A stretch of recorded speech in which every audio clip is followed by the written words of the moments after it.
out with heart-rending insistence in the heart of the person who killed him.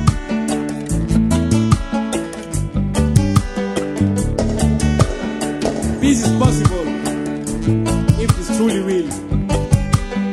If peace is possible, it is a duty.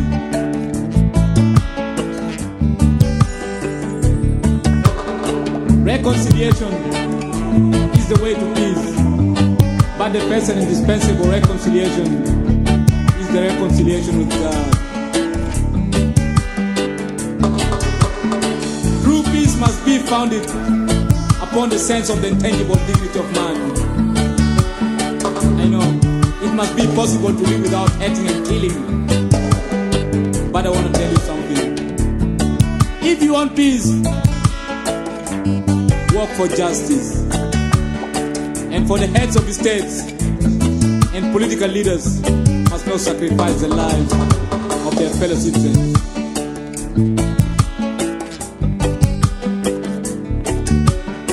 Shen Shen.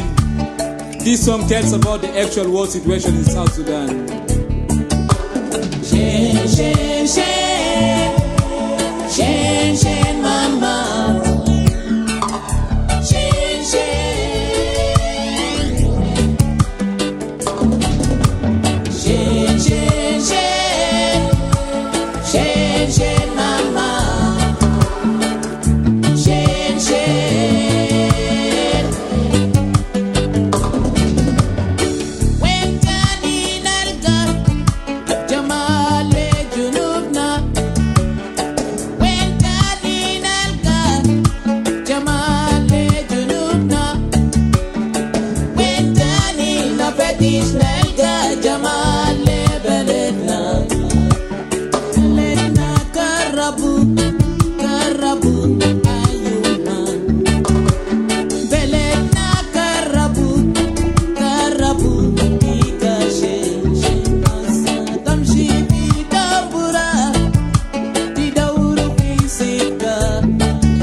Yeah, he still lives there. Okay.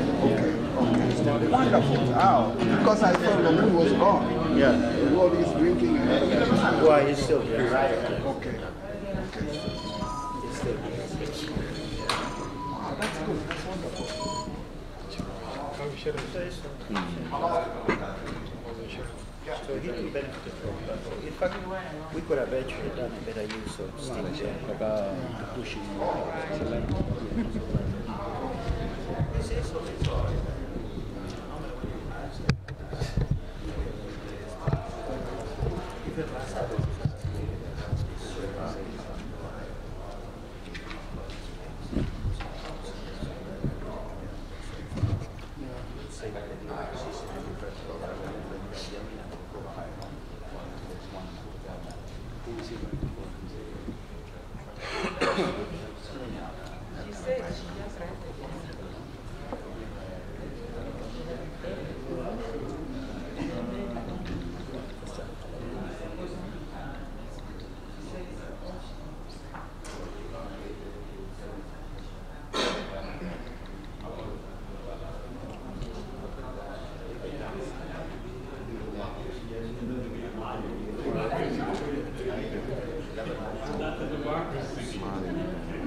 headquarters in Juba that the convention should be postponed.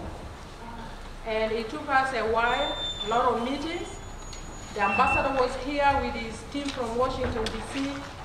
We had a number of meetings, and the whole night we were also communicating to Juba, trying to let them understand that United States is not South Sudan, or we are not coming just from Juba town. People are coming from different parts of the United States, made sacrifices, time, and they made it here. This convention is not our making.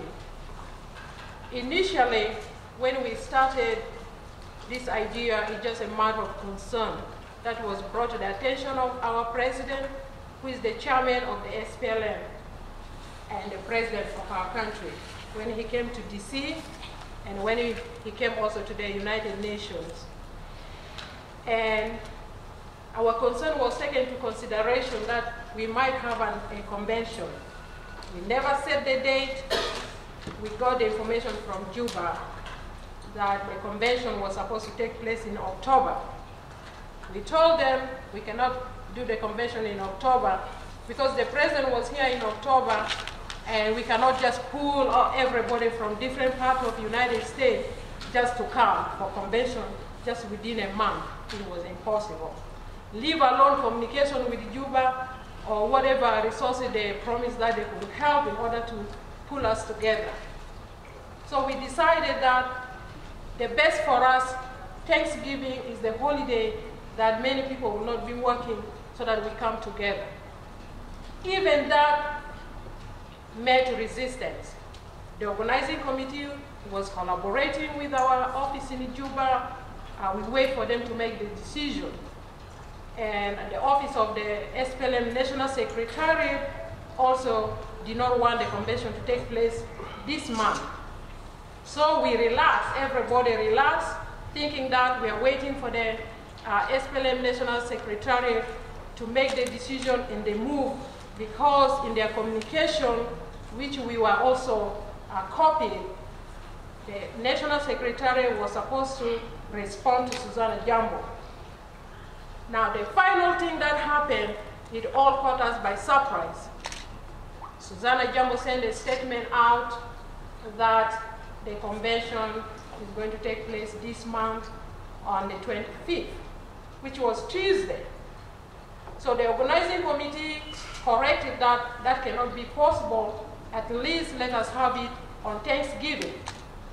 That is why we sent out a statement to everybody, to all the chapter leaders, at least to send in 3 delegates. We also united with the National Secretariat. They had also their own members in the organizing committee. And we all put our efforts to come together. We worked out the agenda. We're expecting at least 4 people from Juba. As we worked ourselves, try to put every resources in, and I have to mention here that Juba also helped. They sent in 20,000 to help us put this convention together. Unfortunately, the money was not wired the right channel. As I speak, the money is frozen to this day. We haven't yet released even a penny from that money, and that's why the chairman of the Texas chapter is not here, because the money went to his account and it is frozen there, and they cannot just come without the money. That's why you don't see Lawrence Moga here. Today he just sent a word that he's going to the bank and make sure that that money is released, hopefully today. We are here. We acknowledge your sacrifices. We acknowledge the time that you took. We acknowledge the fact that you are supposed to attend Thanksgiving with your family, but yet you gave all that for the national call. That is a national duty. There's nothing that I can say more than that, but say thank you. Thank you all for coming. Again, we got also another message from Susanna Jambo yesterday. It is afternoon that the convention is canceled. Because of you, we also try to communicate to her to understand all the sacrifices, the time that you have put into this organization. You do not do it because you need money, but you love your people, you love your country, and that's why you are here. So we managed to communicate exactly what you told us yesterday to Juba, and today they send out a word that whatever we make decision here, they bless it.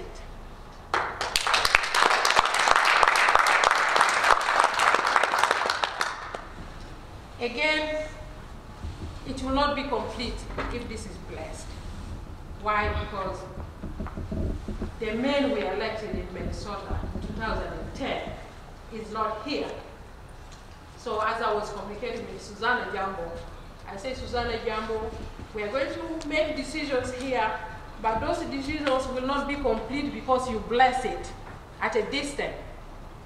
You set the time that in December 6th or the 7th, you'll be in the United States. We expect you to be here. Whatever decisions we are going to make today, we are going to meet you. We will choose the delegates here who will go and meet you, and the office of Mango will meet you, and we will finally make those decisions as the decision of diaspora chapter in the United States. With all this, I just want to say these are the updates from Juba, and I have to give it to you because you have a lot of questions and you wanted answers, and I have to answer you according to what I received from Juba. So as we are going to start our convention, we are going to invoke upon the Almighty God to guide us, that we do this in the spirit of oneness, in the spirit of our country, in the spirit of our people who are suffering until today. Personally, I've seen dead bodies I've never seen in my life. And it is because of that I sacrifice my time to be here. I'm a full-time student, I'm a full-time worker, I'm a full-time mother, but I say, for my country, and for those dead bodies I see, we have to save lives, we have to come together. Whatever problem we have to have a dialogue, we have to have ways to live together, to find the way forward. I call upon Uncle Peter to lead us in prayer. Please let us pray in our hearts with sincerity. Thank you.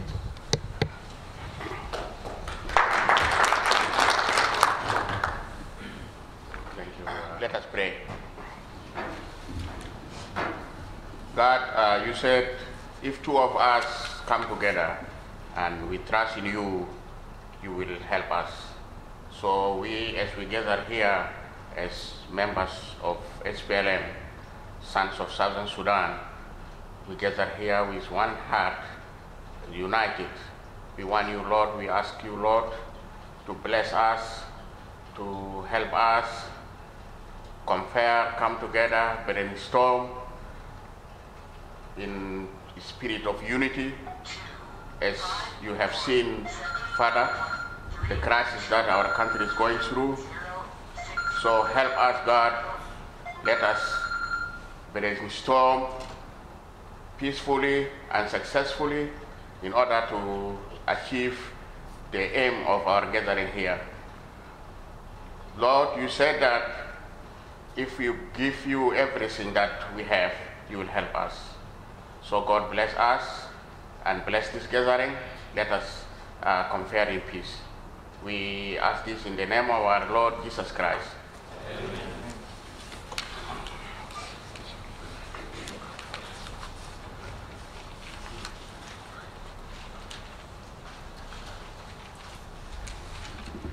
I want to say again, welcome to each and every one of you. I want to recognize our elders. I want to recognize members, leaders of the respective chapter leaders in various states. I want to recognize our community leaders and our chapter leader here in North Carolina. I want to recognize the delegates I want to recognize the members of the chapter in North Carolina today in this meeting. With this, I welcome the chairman of the organizing committee, Dut Mangar, to come and welcome you too.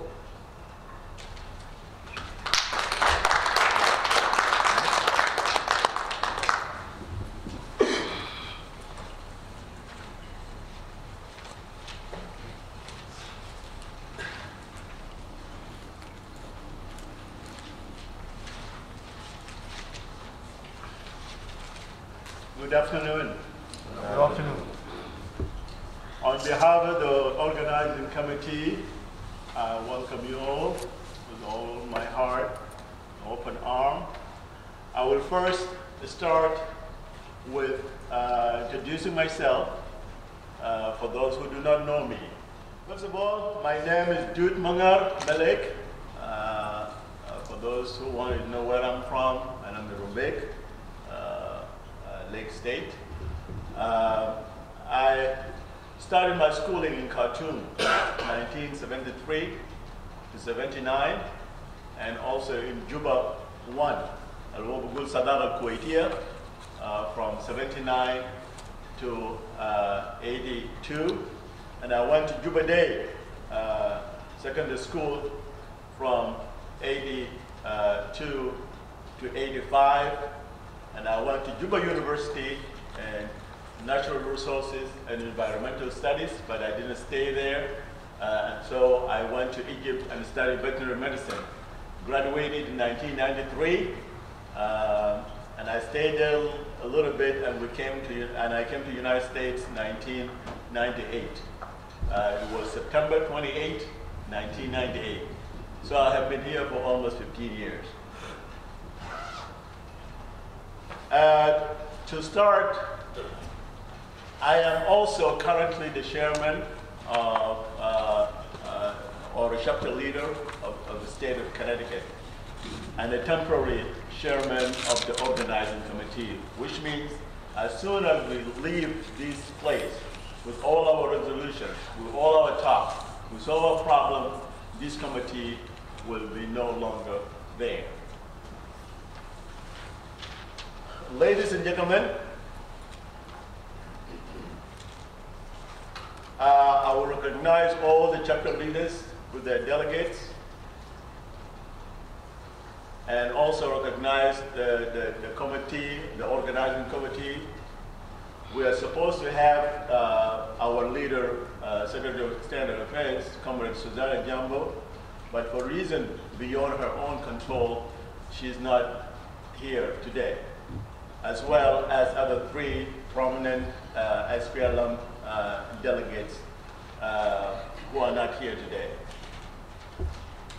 At the same time, our chairman of the U.S. Secretariat is not here for some other reasons that I'm not going to do. My dear countrymen, on behalf of the U.S. SPLM Chapter National Convention Organizing Committee, please allow me to welcome you. And I salute you all in the name of our gallant party, the SPLM party. We, the members of the organizing committee for the SPLM US 2014 Democratic Convention, take this golden opportunity to call upon your leadership to take a brief moment to review the challenges our party has been going through, which you will hear during the deliberations of our members and the various chapter leaders. This convention has been called by the chapter leaders as a rescue to our SPLM party here in USA from collapsing. As a matter of fact, our chapters here in the United States has faced enormous challenges under our elected leadership of U.S. National Secretariat Chairman. Thus, we in the United States are not exceptional to these failures. We are part of it. lack of serious commitment and personal interest at the cost of our national interest have paved the potholes for our current staggering state of affairs. It means those entrusted to lead in various capacities failed our party. This past few months, the defection of individuals from SPLM party to SPLM in opposition increased by leaps and bounds. In a month, we cannot go without defection of chapter leadership or members. Go without defection of chapter leaders or members. What is worse is that the current U.S. SPLM Secretariat under the current leadership has not enacted a plan to revert the defection or show an initiative to do so. In view of this, we, the members of the various SPLM chapters in USA, have come together to call for a convention. It is also imperative for all of you to know that although we are members of one party, but we are fragmented into 3 different groups. And one of those groups, the group under Comrade Mahmoud Mayen. Number 2, the group of those he undemocratically sacked from his leadership. At the same time, they also turned against him, against Mahmoud, and voting him out from the office. We can see there is a group of Mahmoud Mayen who voted, the other group led by Lada Jaragube, and they went there and voted him out. To be honest with you, we have no government. We have led that for almost a year and change, and nothing happened. And the third group are those who are left out to fend for their political interests without any directives, which is the chapters. A committee of the SPLM chapter leaders was formed to reconcile the 2 groups. But the chairman of the National Secretariat undermined the effort of resolving that issue and ignored the committee by refusing to attend the meeting with his members of the Secretariat opposed to him. This is one of the root causes that brought down the function of the chapters in the US and actually made the chapters to collapse. Some of them disintegrated, some of them went to the south, and there was nobody to say, well, you know, let's resurrect those chapters again, or elect members into it. And one example is that North Carolina here. North Carolina happened to have no chapter, or even the chapter had disintegrated. Now we have a caretaker chapter under the leadership of Anthony, who is actually receiving last year. The fragmentation has led to frustration, coupled with wave of uncertainty from the current war led to massive defection.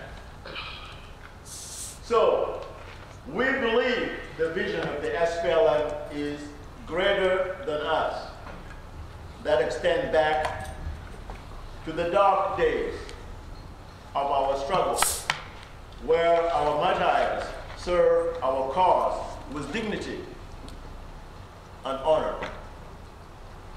To the present, where we continue continue to carry the torch of freedom and to the future where our children will pick up where we left. We, the members of the SPLM chapters in the United States, have come together to re-examine our own leadership activities and realize that we need to reverse the trend of challenges we are facing in the U.S. The leadership of the SPLM National Secretariat is overdue. It's expired. We gave him 2 years. He is here 5 years. I want to take more years. That's why they are resisting. They don't want to come here.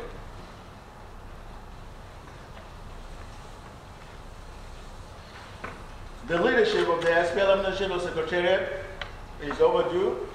It has overstayed its mandate of 2 years in office since we elected it in January 2010. In the light of all of the above, however, we, the SPLM chapter leaders from various chapters in the United States, took the initiative to come together in the same spirit of democracy to organize for a convention and to iron out the differences that existed in the Secretariat and to bring unity among us as members of the SPLM and plan strategically to address the challenges, issues of exclusivity and defection in order to improve the image of our party and make our party functional again.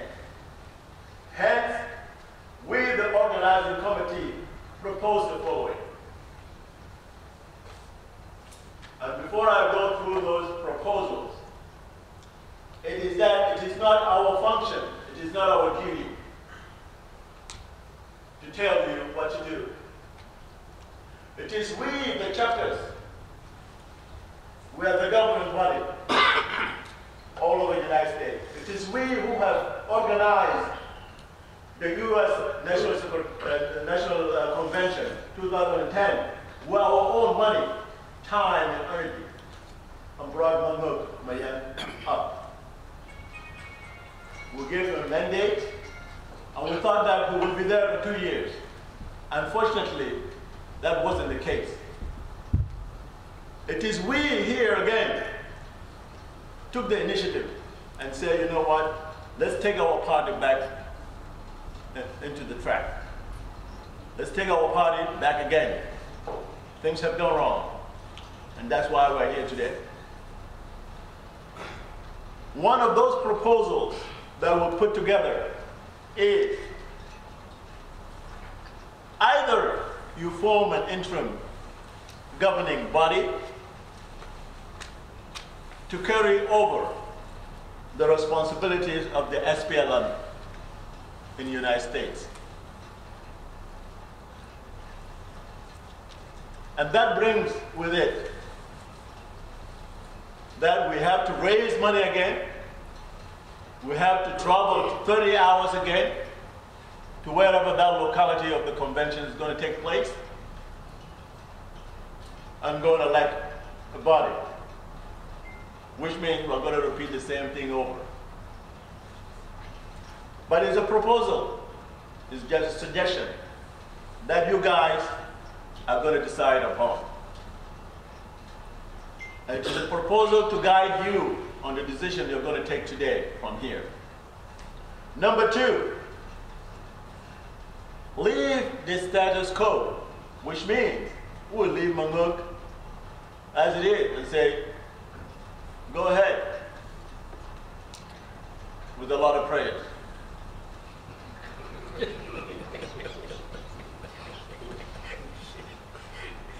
And we have experience. He has been there for 5 years. There's no doubt that those members in the U.S. National Secretariat are patriotic people. But they didn't deliver. Now we are here to elect a body that will deliver, that will bring us together, that will glue us together, that will raise our spirit and raise our morale again. We are fragmented here as well as back home. Number 3, either you bite the bullet and hold election and make a body, a governing body from here, to replace U.S. National Secretariat under the leadership of Mongo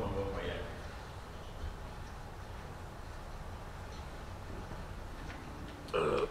These are 3 proposals that we have put together, in which the last one, number 3, me as a chapter leader of Connecticut, I second that, and I stand by it.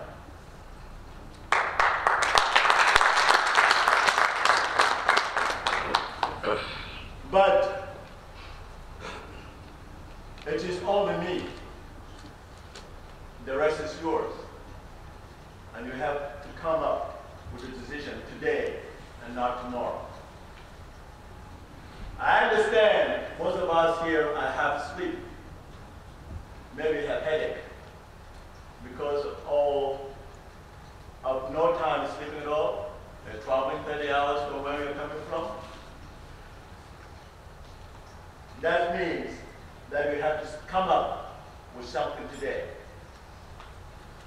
Again, this is not a typical convention that you have in mind, but it's something that we have it is a rescue.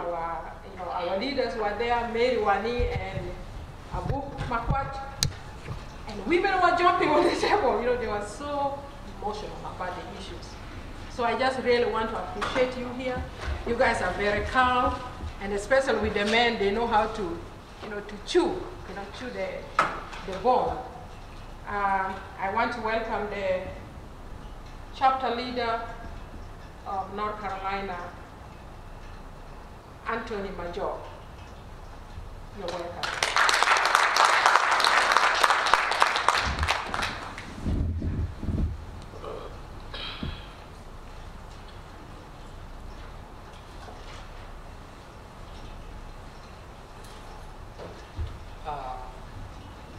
Hello everyone. I will be here for a few minutes. First of all, organizing committee, my fellow candidates, and my fellows in North Carolina. Welcome to Greensboro.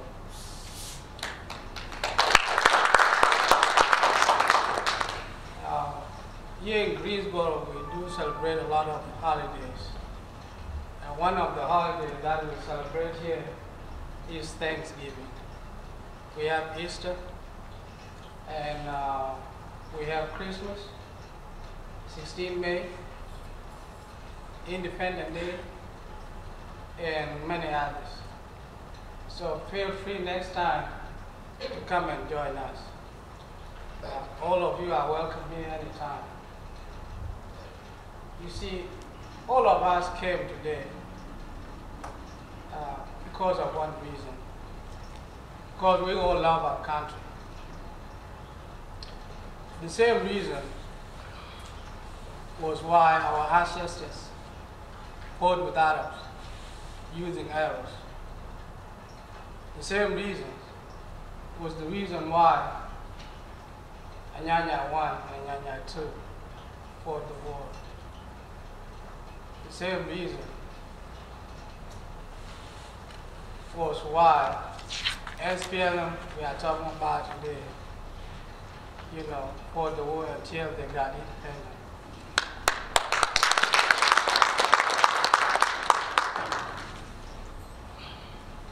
That independence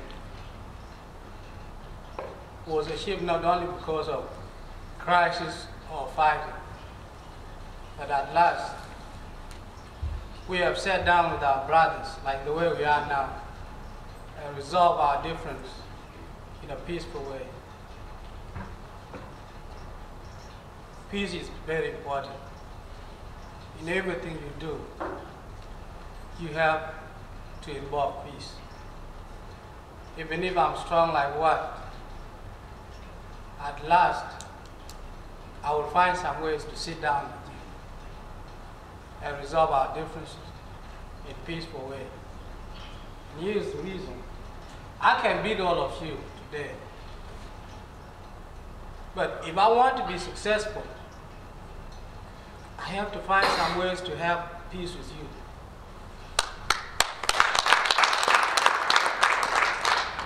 In order to advance what I want to achieve.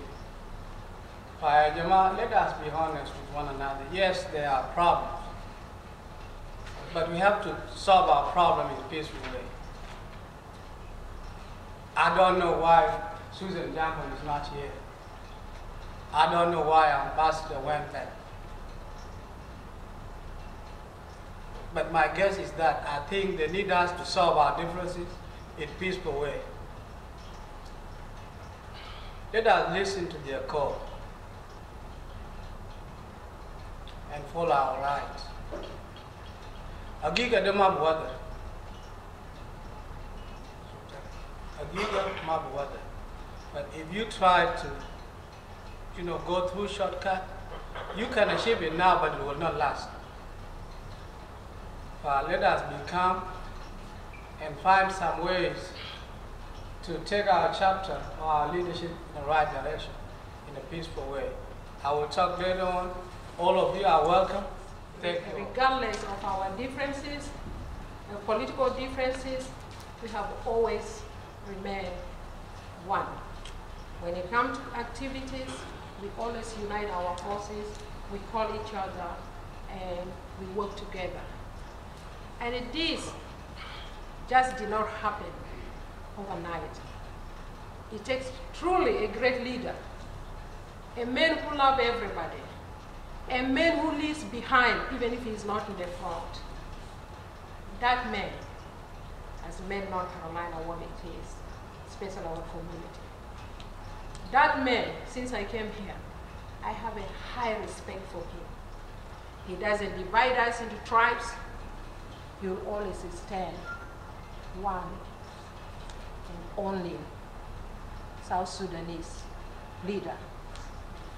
And that man is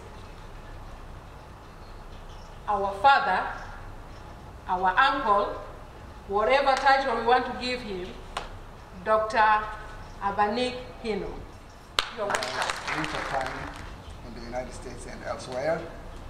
And the weather probably is so bad out there in the northeast, and it's not so bad here. So which means, we're really, you're in a very nice place compared to somewhere else. So that's one of the attractions of North Carolina. And then of course here you also have Greensboro, a historic city. Some of you probably know that in 1960 or thereabout, some students in the city actually kicked off a student movement that ultimately culminated in the civil rights movement sometime, I think it was somewhere in the world, AT&T, somewhere here? Yeah, somewhere here. They began and, they contributed significantly to the civil rights movement. So I guess in some sense, maybe we are actually also gathered here to do a similar kind of, a function, Maybe our role is also to see if we can contribute to solving the crisis that is so endemic among South Sudanese. Obviously, there is a lot that actually that can be said. Certainly, and I think I had voiced this personally to somebody else that, for whatever reason, there is a very bad culture among us South Sudanese. We tend to fight over leadership all the time. And I'm old enough especially to note, in the 60s especially, you can see I'm graying up on my head. And I have accumulated some experience and some observations as I grew up over the years. And I remember during the Anyanya movement, it's almost every other week there was somebody declaring his or her own government. At that time, there were no women. It was mostly men at the time. You know? It was always men. I am the leader of so, I am the president of so, and really some positive direction. But otherwise, civilians have always failed us. And I think we South Sudanese need to reflect on that very, very carefully. Because I think that kind of attitude and that kind of culture is not leading our country anywhere. We're never moving forward until we resolve this problem. And it's important that we inculcate in ourselves the issue, the importance of constitutionalism and democracy. Unless and until we do that, we as a people, we're not moving anywhere. We are not moving our country any forward.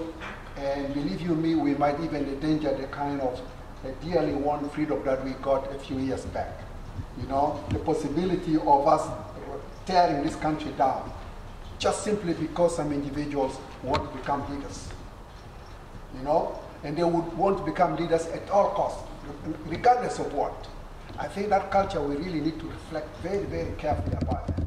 The impact, the negative impact it has had on us as a people has delayed our liberation for over 50 years. You know, imagine 55 to 2005. You know, 50 years lost. Maybe we could have had independence maybe, say, by the late 60s, 70s, or early 80s or thereabout, and we would have saved a lot of lives, you know? And, but even after we had gained independence, it appears the thing is still rearing its head all along, all the time. So please, I think we need carefully to reflect, really individually, to reflect on this, the kind of damage we are doing to ourselves, the kind of damage we are doing to our country, you know, simply because we want to be leaders. To do what? Then once you give them leadership position, they don't seem to know what to do with it. You know, they don't seem to know what to do with it. They don't provide the right vision on where we are going and so on. Just simply sitting on a chair, you know, for the sake of it. And I think we really need to disabuse ourselves from that. And to me, that would be my personal appeal to all of you here. And of course, I think it's also you know, this is really a serious business today. You know, we're trying to set really set maybe say good record and maybe a good direction. And we should deliberate in a very serious, deliberate manner and come up with resolutions that can really resolve this problem. You know, just coming here just in some kind of, you know, make believe and so on is not going to do it, because, you know, then only 2 years later or a year later or a few months later for us to be back to square one, you know. So please, let us make really serious, honest decisions on what needs to be done in order to advance our country forward. And I think you have all the power and the responsibility to do that. And I think that is also my second appeal. Please take this matter seriously, regardless. Please don't think, oh, Mr. X or Mr. Y is from my tribesman, is my tribesman, or is from my area or from my region and so on. That kind of thing, we need to get over it. We need to really do away with that kind of stuff. We need proper leadership, regardless where they come from.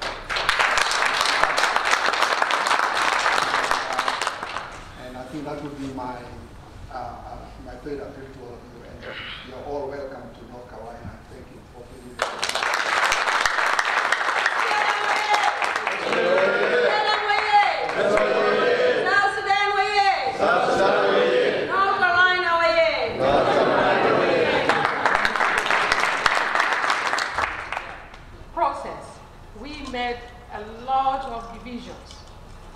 Accusations. And as far as the leadership of the SPLM National Secretariat took it into the regional and the tribalism. And I will say this openly here. And I declared myself, I say, if you guys are declaring yourself because you are from Rumbek, this one is from Rumbek, he was accused, he's doing this because he wants to take power. And somebody is from Gogrial, what about me? So I want to take the power as Equatorian, right? And not only that, they went to the grassroots. To be honest with you, they went to the grassroots and divide people. And you know how I knew it? God wants me to know that. We had a conference call, and we had a specific time the organizing committee was supposed to meet at that time, and I locked the wrong time because our brothers from Rumbek, who are accused of this organization, were on the phone with the ambassador and the Magog. That's how I discovered the whole issue. And believe me, I'll tell you, people from Magog side are opposing this openly, and I know them. And the thing we don't know, we all know. But we want to work together to recognize the problem. This is not today. It started with Ezekiel Garkut. We had to fight hard for Ezekiel to be removed. And the Mango comes in. And then Mango is doing the same thing that Ezekiel was doing. Now we also have to fight hard for Mango to release power, or at least Mango should do what he was elected for. Today, can you believe we don't even have a penny in our secretariat? The chairman cannot come here because the money is not clear, and he wanted a check when all of you who are his subordinates made it here. Don't you think that is a challenge to the leadership of the Secretariat? Don't you think that is a challenge to the leadership of the SPLM? Forget about being Gongria, forget about being from Rumbek. I really don't care. What I care is about our country. What I care is about the problem. If you are from Gongria, do the right thing, the people of South Sudan will support you. Today I support Salva Kiir not because he's from Gongria. I support him because he was elected by the people from here, where I come from. He was elected by people in Juba, Malakal, everywhere. I respect him as our president. That is the leadership that I'm fighting for. That is what I want to happen. I don't want to be a leader. Number one, I work here for the county. I work for the disadvantaged. Let me be honest with you. And when I work here, I see how the government is taking care of the poor people. And I look to my country. I cry. And I feel the same thing could be done to my people there. That is a cause, each and every one of you. You don't have to cry for money. You can fund our system in South Sudan, social system, and things can be done in South Sudan if we are united, if we are not divided. And that is the unity we are crying for here. And if you are here because you support Mangopia from Gongreal, I'm sorry. If you are here because you are from Rumbek and you are supporting Duk Mangar, I'm sorry for you. Maybe this is the time you need to pray your God and your rosary and they say that, God, I'm here as a South Sudanese, I'm here as a that will accommodate everybody, not only from Gongreal, not only from Rumbek. Okay? You know. Yeah. Somebody, when I said that I want to take over the position of my own, I laughed. What for? When the government was demolishing South Sudan, I received a call to go to South Sudan. None of you knew. Because these are things that you don't go out in the air and share with people. How many times I went with Anip to the ambassador's office, they want me to go to South Sudan if I really want position. Why should I fight just for position that is not paid? So let us be very careful. You know, the word of the mouth destroys us, and we are here simply because we destroy ourselves with our tongue. Let us be careful and let us build this organization in the spirit of oneness, because we are all South Sudanese and we are all blacks here. There's no racism that will divide us. If it is tribalism, you are in a country of freedom and you have the power to change it. With this little history about the SPLM, about the struggle in the SPLM, there's one man here, an educator, who have accumulated enough knowledge about our struggle, who have accumulated enough knowledge about the people of South Sudan and our demise. I respect him because they say a teacher never dies. I want to welcome Dr. Sam Lucky to give us the history of the country.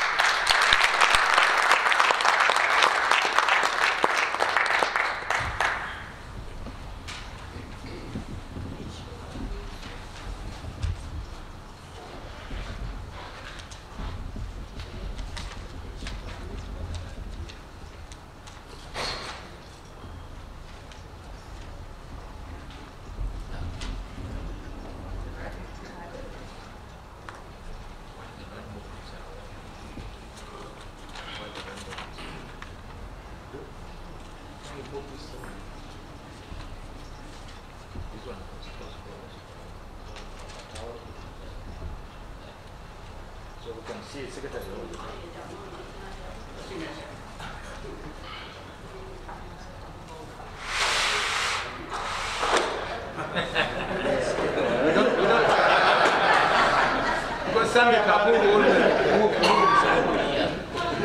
Sunday, because we don't see you, you hide all the time. All right, I apologize. Good afternoon, brothers and sisters. Good afternoon. Yeah, Sam Lucky.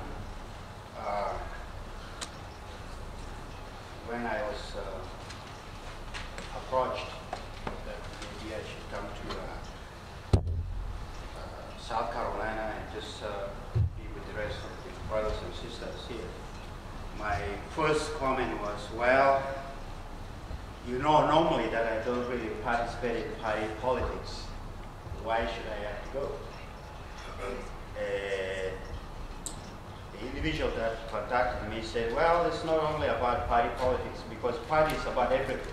It's about history, it's about welfare of the people, all kinds of things, you name it, including education. I said, well, okay, you got me there. And it's true what he said, in that for quite some time. And actually, I thought about it. I said, well, maybe somebody who is closer, like my brother, Dr. Hino, would, discuss these kinds of things. And I said, well, it doesn't matter. Maybe, it's the right time to get together and all that. And when I started coming, I said, well, maybe I'm going to be the only elder there, so that I at least can brag that, being I'm older, I know more than you do. And because you can't challenge me, I can get away with it. But then I also realized that many of you may know a lot of things that I don't, and so on. But, I said, there was a time when I got to this country, long time ago, and the only person that I found around was Dr. Hino in Michigan. There were no South Sudanese here. I'm talking about mid-80s. A lot has happened, including in these communities, whether it's Michigan or Dayton, in Ohio where I live, and all that changes have happened. We have seen kids born, and most of them are about to graduate even, from college and all that, which is development. But I tell you one thing, and the thing is that our struggle took more than 50 years. And it started long time ago. And I remember there was a time in the second half of the 60s, in a little place called Lanya, just 63 miles south of Juba, we had this village school. And one day we went to school, and we found that just next to our football field, there was a military camp that was established over the weekend. And very soon they started bringing people in. And who are these people? Local people from the surrounding areas. And there are situations when we look outside the window, and there was a mango trees on this military camp, and we saw some of our brothers hanging upside down. Okay? Literally. This is true story, it's not a lie. Hanging upside down. They tie your legs, throw the rope across a branch of a mango tree, then they pull. They keep on pulling until you are literally hanging upside down. And they start beating you. People will be crying out. And when they release you, they just let it go and you land on your head. And when I came home, I asked my dad, who was running the local church. I said, Daddy, why would they have to do that? He tried his best, but then looking very bad, back, I thought it was very difficult. He was agonizing and all that, trying to explain that to me, which was very difficult. And basically the impression that I got was that these were bad guys. These were bad guys. And these people that were being mistreated were treated cruelly. Well, they called them Mutumaridin. Why were they called Mutumaridin? Because they asked for their rights. They asked for their right to be left alone, do their own things, organize their own lives, and live like anybody else in their own land. They didn't go to Khartoum and buy an open. And so things like that fuel the resistance. And even during the resistance, many things happen. Things like that were multiplied many, many, many times over. And we hoped one day we would not witness things like that again. And each and every one of us contributed in a small way towards the struggle.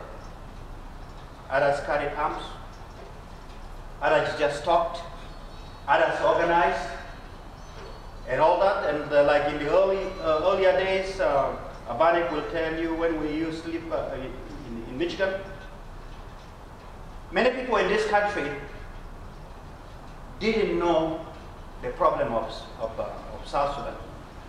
So if you go and tell them, they look at you and say, you Africans, what's the problem with you?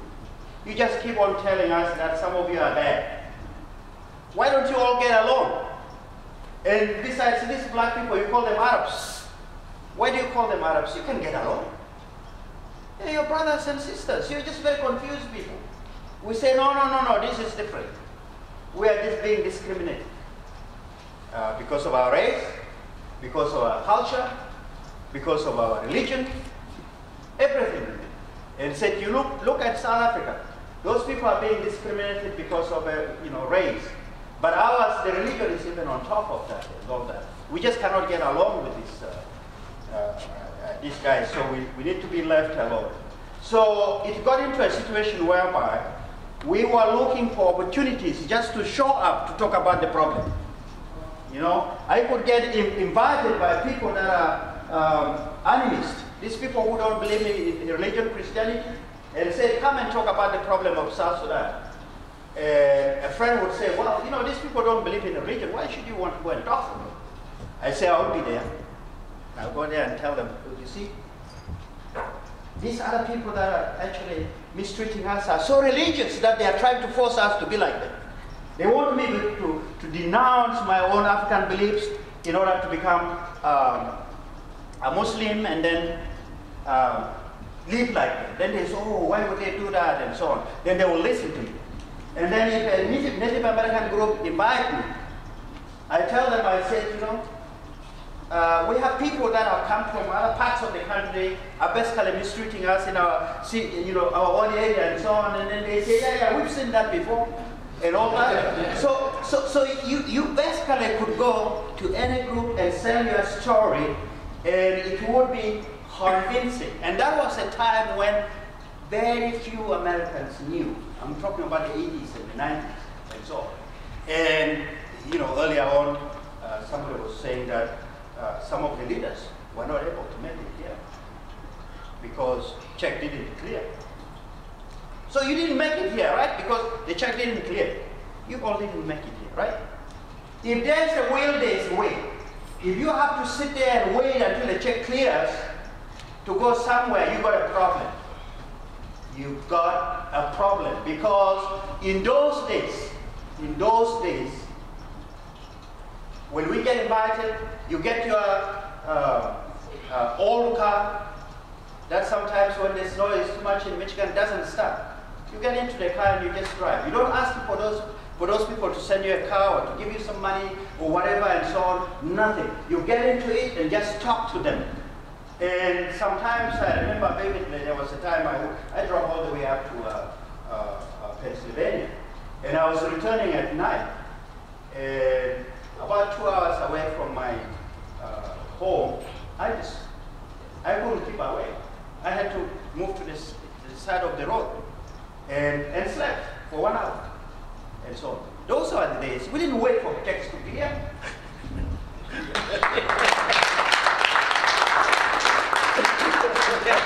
didn't wait for checks to clear. We didn't have to wait for checks from Juba. And besides, if it is a chapter that's well run, the chapter is supposed to raise money to be able to do its own activities and so on. Okay? It's okay to get the money, but you know, the chapters should organize themselves at the local area, find some resources to do their own things and so on, be actually beyond just the chapter activities, even for the local communities. Whether it's celebrations, whether it's birth of children, whether it's whatever it is and so on, the chapter has to find itself relevant and so on. And like what Abanik says before, if, for instance, we are expecting the government in Juba to function properly, and then we ourselves cannot even get along here, okay? We are squabbling over little things. About power. Power to do what? When you get the power, what is it that you're going to do? Power is a service. Power is sacrifice. Power is doing good things to people. And then being organized means that you're organizing yourself because you want to solve problems. We have a lot of problems, right? Where are the leaders? They are sitting in their houses and they are going to solve those problems. I'm the chair of this, I'm the leader of this, and then you sit in your house. If we didn't have problems, we would never organize ourselves. We would just sit and accept whatever it is and so on. But if we have a problem, leaders actually are born at a time when there is a problem. That's the time when you need to come together, diagnose what the problem is, get to the bottom of it. Whether you feel you're right or wrong, it doesn't matter. Get to the bottom of it, because you see, it is people that mess things up, and it's also people that have to solve things. So if you don't diagnose what the problem is, you are never going to be able to solve the problem. And then the whole thing will just multiply, and you are just hoping that one day it's going to go away. And every time it becomes bigger and bigger and bigger until it consumes you. So remember this, that if you really want leadership, if leaders are born during the times of crisis, where they step forward and offer solutions rather than spending most of their time blaming people for all these problems that already have happened. That is the history, okay? And I'm sure that my brother Bani will agree that for most of us, we never believed that we would actually have independence, see independence in our lifetime. I never believed. And it's also true that the struggle took longer because of this squabbling. If we didn't squabble, we would probably have reached the promised land earlier. And I must also admit that we too made mistakes. And the way we made mistakes is that as soon as we got independence, say, oh great, we've reached the promised land. And those of us who are not involved in the government, we can now sit, we got to where we want, all these nice people that have sacrificed are going to take us forward. And then we all sat back. I'm one of them. But now we're beginning to realize that no. Reaching to the promised land is not enough. We have to figure out what to do next. What to do next. And also remember, like what Sunday was saying before, that Arab guy that was hanging some of my brothers on the branches of the tree should be the last person that I should see. That should not be, a South Sudanese should never ever be able to do something like that. Or get that AK-47 and pump it into civilians that are helpless because he thinks that he could do that because he's got the gun. He shouldn't do that. He shouldn't do that. If we disagree with Dude, all right, we solve the problems with Dude. But we should not go after his children, his brothers, and all that and involve them in just endless cycle and all that, because these people are innocent. We got to do better. We have to restrain ourselves. We have to think before we take any action and all that. In 2010, we had a conference. And this conference was organized, there's a body called Sudan Studies Association. And normally we get a lot of Arabs that time. And in one of the discussions, somebody came from the embassy, and I didn't like what he was talking about. And then I was chairing one of the panels. And I told him, I said, Rahim, some of these things that you said are good. But you see, you talk about this unity. What would this unity mean if your government or your leader is holding me down with one hand, and he has only one hand that is free, and he thinks he's going to bring about development, when this other hand is holding me down, and I'm trying to get away from him, and he's worried because he thinks that if I get away from him, I'm so angry that I'm going to come up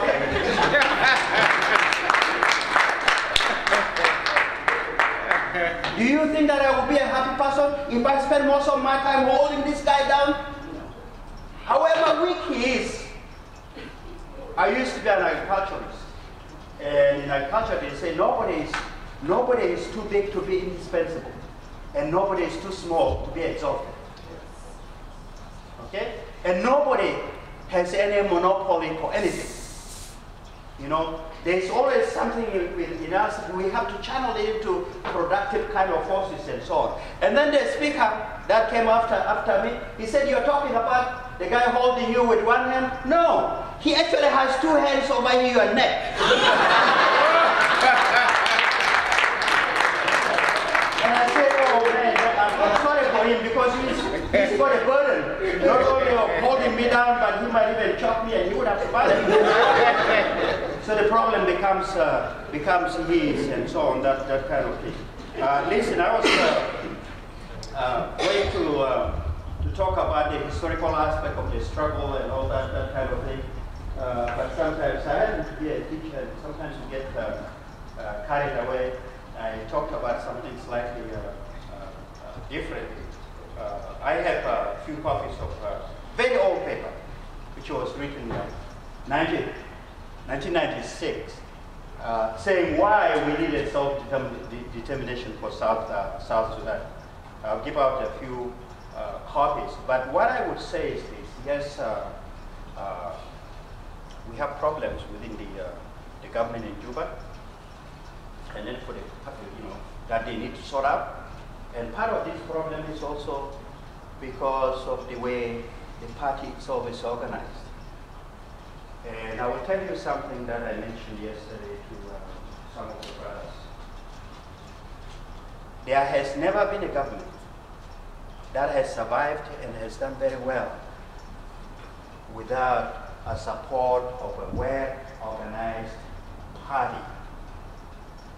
If it's a democratic government, then you need the parties like in US here. The parties have rules, they have hierarchy, they spell out how you can come into power and what have you and so on. And if you want to get into power, you have to work within that system and work your way. You don't try to somersault yourself and so on.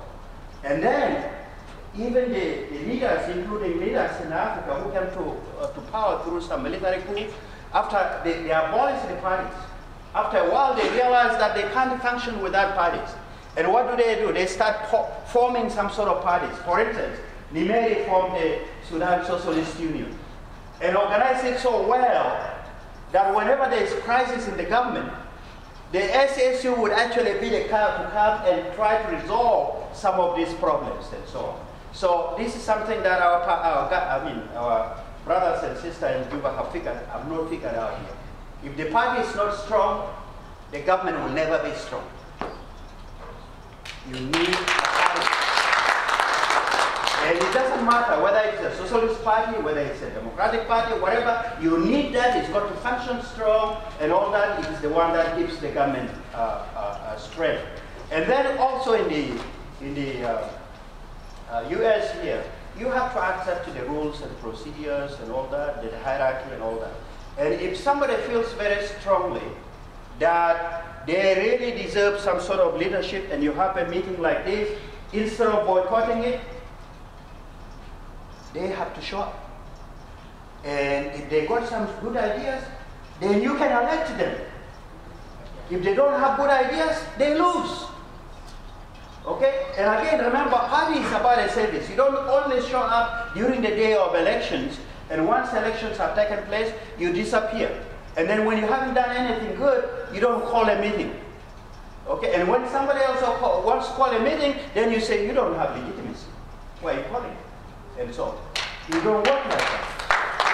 You don't work like that. So, there has to be a better approach and so on. Brother Dutch outlined some of the issues that you need to deliver. You have to basically have a very, very open kind of mind and look at it. Don't worry about where so-and-so comes from, where you come from, all that, because at the end of the day, irrespective of where he comes from, where I come from, all of us want to live in peace, be happy, take care of our families, and be a part of this community. And not worry about maybe so-and-so is going to do something bad to me because I'm not from his side of the woods. That shouldn't be the case. We should all be very comfortable and then be able to get along and what have you and so on. Until we get to that point, we are not going to be able to survive very well as a people.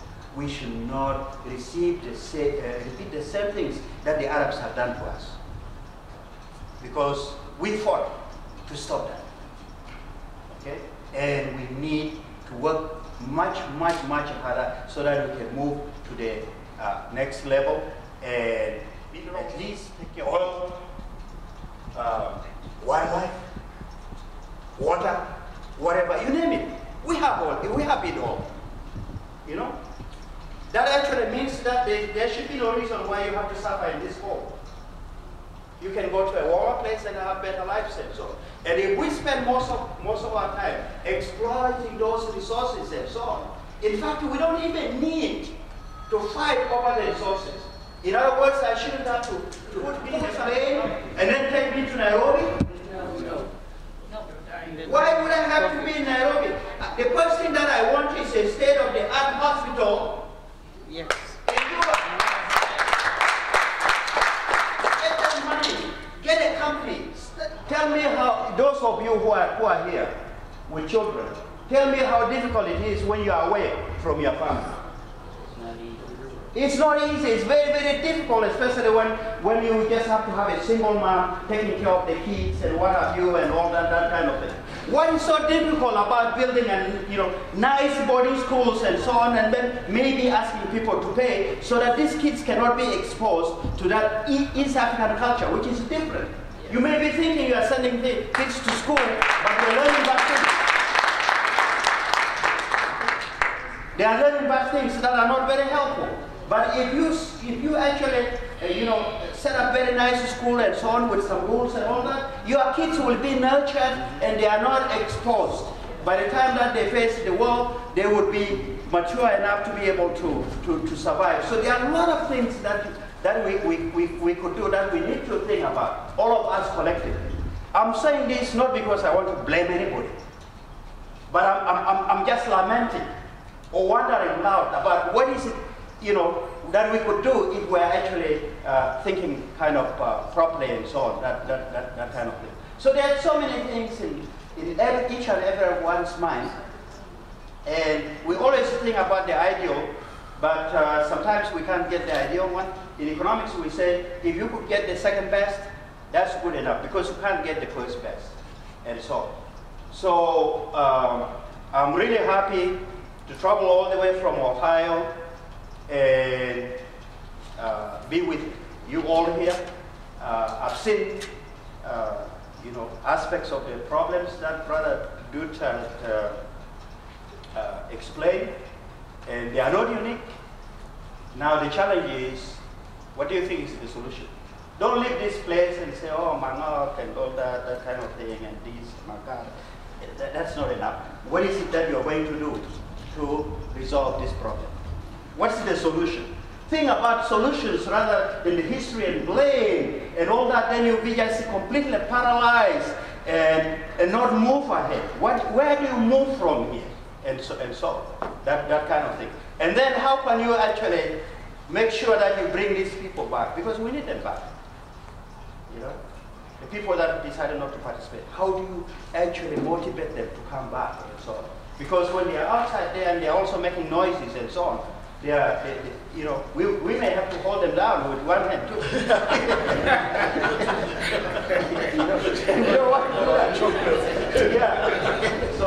So invite them. And you know, I've talked for quite a while. I'll be around for the rest of the day. Any good, you know, I always like to learn. If you have some good ideas, some good ideas. You know, in teaching we don't say but they are bad ideas. Every idea is good and so on. And I'm really happy to be here. And I wish you success as you deliberate on the party and all that. And if it is successful, I'm happy. I will be even happier. Thank you very much.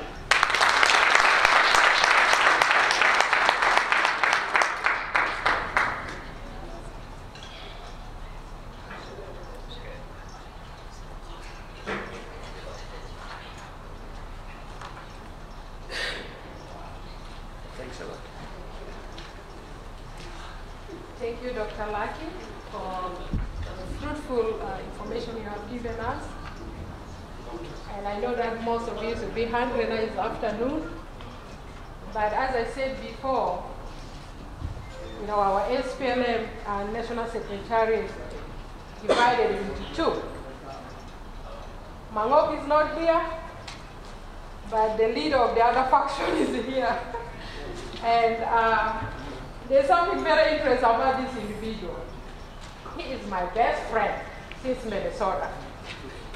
And I blame him because he was the one who campaigned for Mangok. We were fighting and this guy campaigned so hard for Mangok and brought Mangok to power. And again something happened in that power. But then they went their separate way. And still we recognize him. He was the deputy of Mangok. We do not know exactly what took place in that leadership. But we are honored that he was able to make here. Lado Rubek, I welcome you.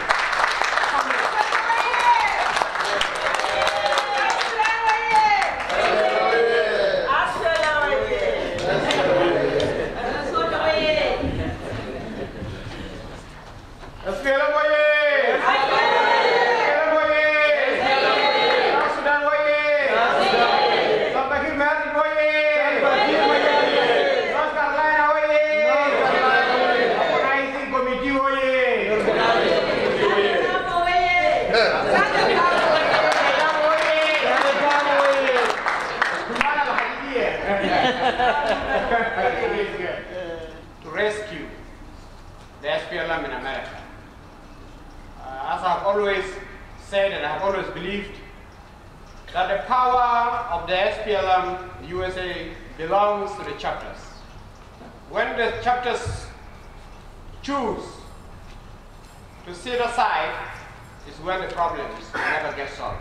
But when the chapters come together like this, under the leadership of Dude and Lawrence Moga and Sunday Tabu, Justin McCare and many others, I believe that today is the end of the problems of the SPLM USA.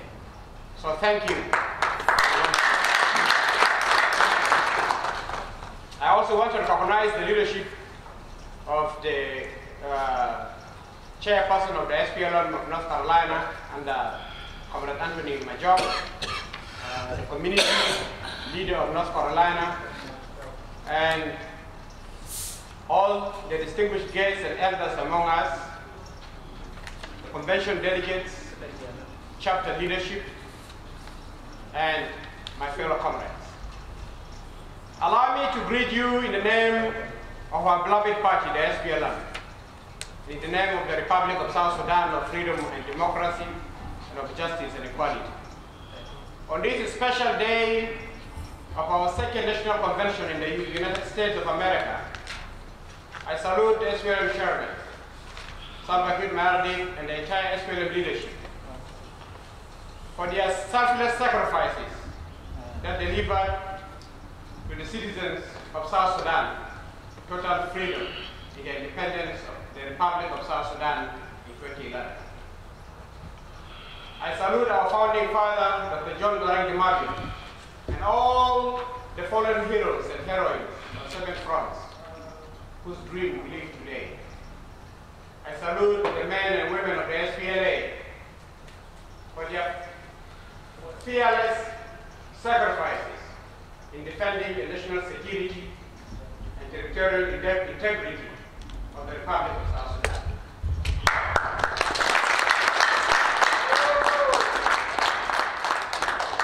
I salute you, the women of the Republic of South Sudan, for your sacrifices. Beyond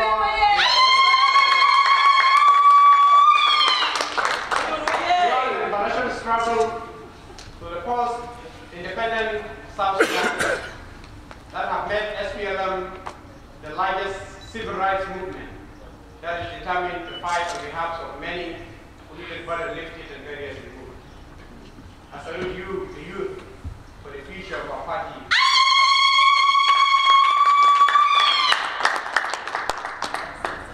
My fellow comrades and my fellow South Sudanese citizens, the Apostle Paul writes, the body is a unit, though it is made up of many parts, and though its parts are many, they form one body. The metaphor of a physical body is one we can all relate to. It is a picture of unity in diversity, just as within a body, every limb and organ plays its part. So it is in South Sudanese society that every person, ability and spiritual gift plays its part. Unity is the key truth. Just as the body has many parts, but remains one entity. The SPLM body has many parts and branches. We have the SPLM mother, from the office of the chairman to the general secretariat, to the state secretariats, to the county secretariats, to the PAYAM secretariats, to the women secretariats, and to the SPLM diaspora.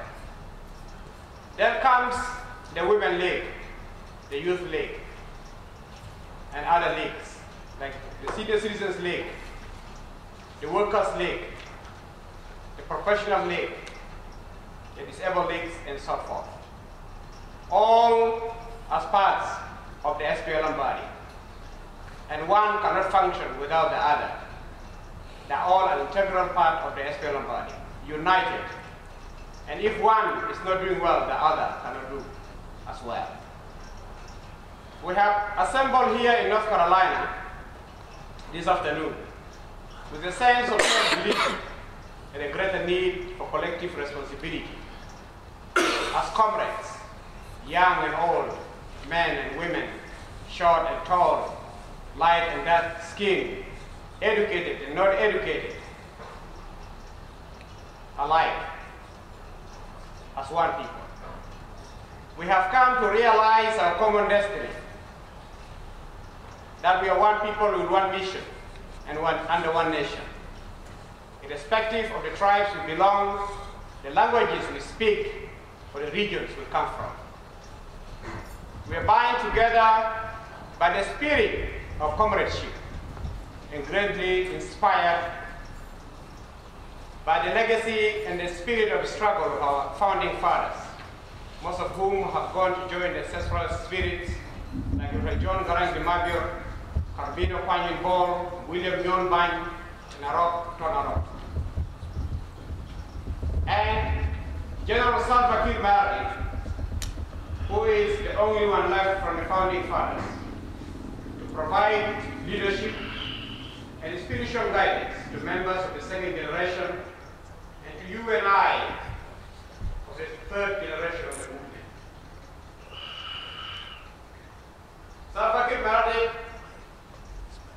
since 2005, assuming the leadership of our party in the country, has demonstrated an extraordinary leadership, full of courage, knowledge, experience, ability, love of country, and unwavering commitment to public service.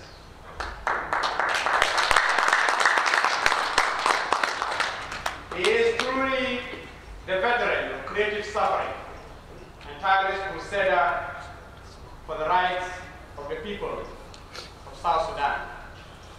So may the Creator above and ancestral spirits below protect our President from enemies of peace determined to derail our progress. We are united with a common purpose and fundamental beliefs that is deeply rooted in the hearts and minds of my fellow comrades, that freedom is the birthright of every human being, that all men and women are created equal, that no human being on this planet Earth has the right to end the life of another human being except the Creator, that your life is as precious as my life, that I am my brother's keeper, that you are your brother's keeper or sister's keeper. This is why SPLM is the most powerful political force in the country that is second to none, and a beacon of hope for many in our region who desire change in the 21st century. But we must not falter or fall back, because the tragedy of our people will be great indeed. We must move forward with vibrant energy and renewed spirit of patriotism to achieve the dreams, hopes, and aspirations of the people of South Sudan. But for the dream to come true, we must believe in ourselves that the worst days of bitterness and hatred will soon be behind us. The best days of bright and prosperous South Sudan are ahead. We must always remember our history, and we must never disown our heritage or abandon our mission for first-class citizenship in society. With love for each other and faith in our hearts, we will go the rest of the way to build a free, democratic, united, peaceful, and prosperous South Sudan envisioned by our founding fathers. My fellow comrades, we have gathered here with the full knowledge that the SPLM body is hurting and it demands serious medical attention. The SPLM leadership and members, with the debate from within and infighting and power struggle led to the civil war that has cost thousands of lives and displaced many others. The SPLM USA Secretariat is no different. We have differences of policy, differences of management style, mismanagement of SPLM affairs, questioning patriotism of fellow comrades, distrust among leadership, resisting a call to democratically hand over power to the people who elected us. Those differences among ourselves led to divisions that you see today. However, some of us chose to follow the right channel according to the SPLM Constitution. On June 21st of 2018, because of these debates, especially on the issue of convention and mismanagement of SPLM affairs, the chairperson of the SPLM USA Secretariat, Comrade Mahmoud Mayan, issued an order relieving the former Secretary General, Comrade Tabur Ding, who is now with the opposition. The Deputy Secretary for Political Affairs and Mobilization, Comrade Santino Deng, and myself, the Deputy Chairperson, from our roles in the SPLM USA Secretariat. When he was asked for a reason why, he said, "I ran out of patience." To us, that was very unfortunate. Because we thought our reforms must happen in the party from within. When there's something wrong, we have to challenge ourselves and set things straight. And this is what makes SPLM very strong. So we wrote, he has done his part. And please join me in thanking Mahmoud Mayan for his leadership.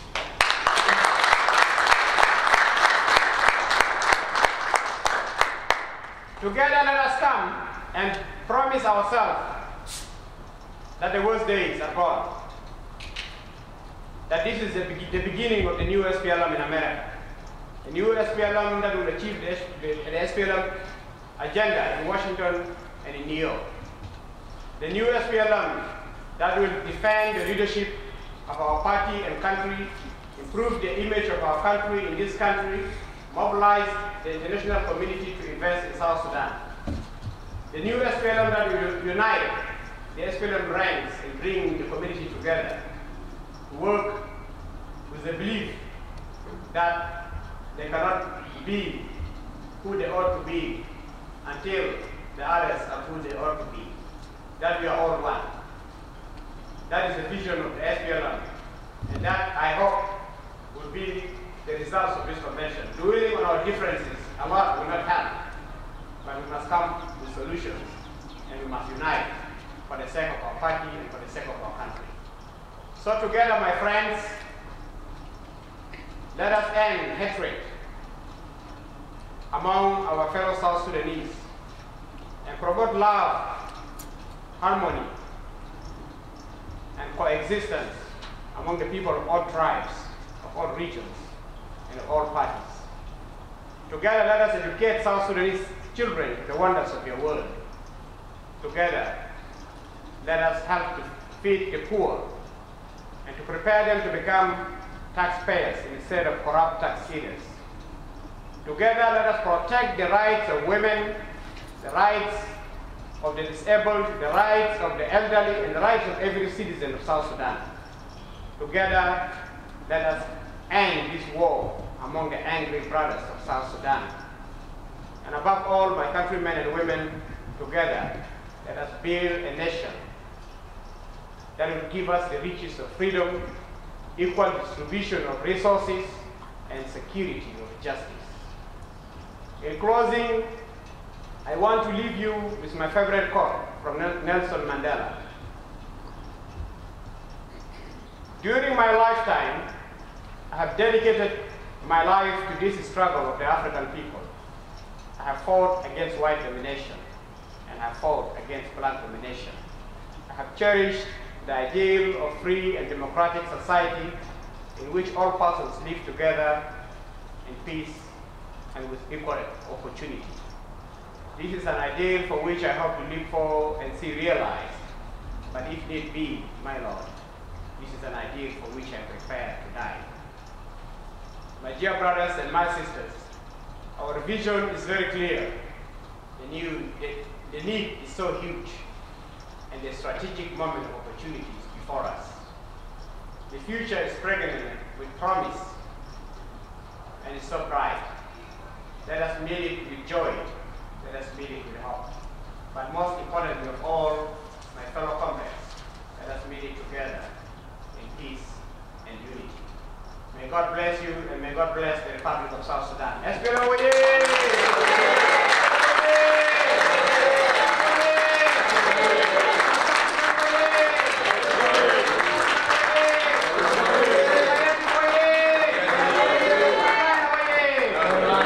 Thank you very much.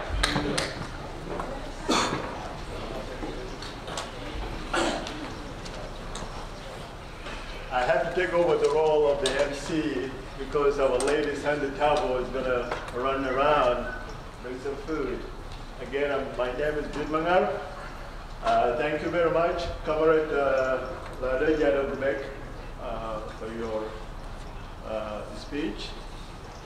And as I said, we in the organizing committee, we are not taking any sides. We try to bring people here to deliberate on their issues. And we have heard one side of the U.S.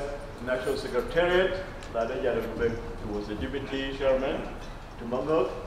He has explained his side, and he has also delivered his speech at the same time. We were hoping that Comrade Mongok Mayen, supposed to be here, also to deliver his side view and also what he had did. Again, I told when we started the organizing committee, people came attacking us. And we say, we are not demonizing anybody. Or say Mongok Mayen was a bad person. No, he's not. He has carried us through a lot. And one of them is the referendum. It was under his leadership. With all the group that he was in, yes, he has done a lot of good. Also, he defaulted in some things. But at the same time, as chapters, democracy, democracy is very important. And as you see here in this country, the environment you live in can influence you. So for Mongok to be elected, and we give him 2 years, to take 5 years, although he has got a lot of reasons and excuses. Again, we told him excuses, as Americans say, I like hemorrhoids. Nobody wants him. So here we said, Mongok, we needed to come together. We want to carry this together.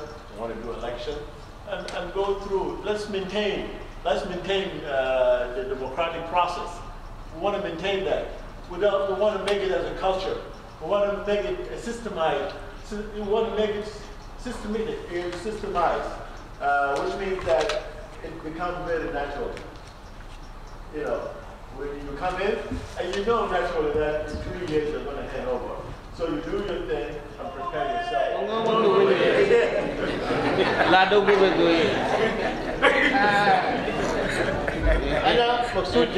I'm very happy to be here today. I get my ticket last minute. I was talking about the ticket was 700, 800 until I get the last one. I say I'm going to witness what is going on in our country. First of all, I want to thank my colleague, Dalbay Manuel is here. I'm not the only secretary here. He is the deputy of finance of SPLM Secretariat. So, Dalbay Manuel is here. SPLM is in our blood. SPLM is in our heart. SPLM is everything for us. We lost these 2 million people because of this party. SPLM is not a Dinka tribe, or not a Nuer, or a Latuka, or a Shuli, or anybody, or is not from SPLM or Wil, or Boreal, or Umbe, or Tori, or Ye. SPLM for all South Sudanese who believe in the vision of the SPLM. Before I'm going to say that, as Brother Dulmangan, the chairman of Connecticut, said, Mangok is overdue. He was given 2 years and it's 5 years now. That's correct. Dulmangan is chairman of Connecticut, has been there for more than 6 years and he did not change. The same to Lawrence Moga, who is a deputy to him now organizing this convention. He has been elected in 2008, and I was the secretary of Lawrence Moga in Texas. And there remain only 2 people in the chapter now. He did not change his office. And in that, they say that the office of Mangok is overdue. Look at it.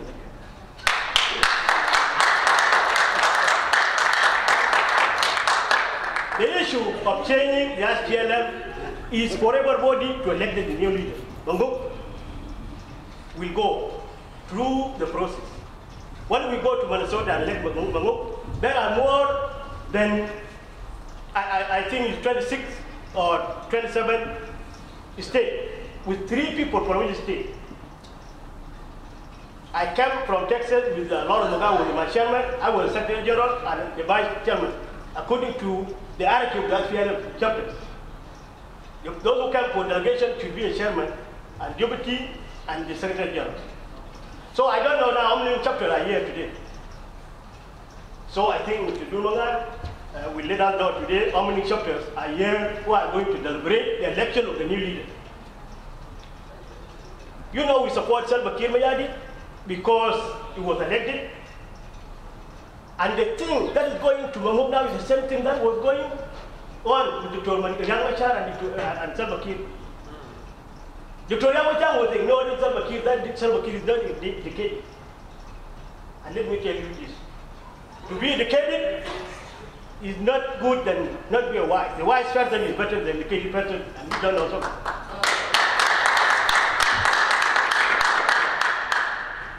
Mangok has been elected in Iowa and appointed Ladogobe to be a deputy in Minnesota.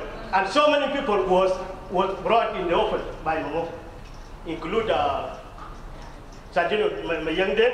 Is a very good person, is a believer in last PLM. And even tomorrow, if the convention was called, I support him to stand for the leadership because he believes in last PLM. But if we cook something in our house without opening to everybody, that is dangerous. And I tell Dulmangan, what you are doing is dangerous. I'm from Awil, and we stand up with the right person, always. We believe in that PLM. We stand with Joel Garang since 1983 up till he died, because we believe about what he do.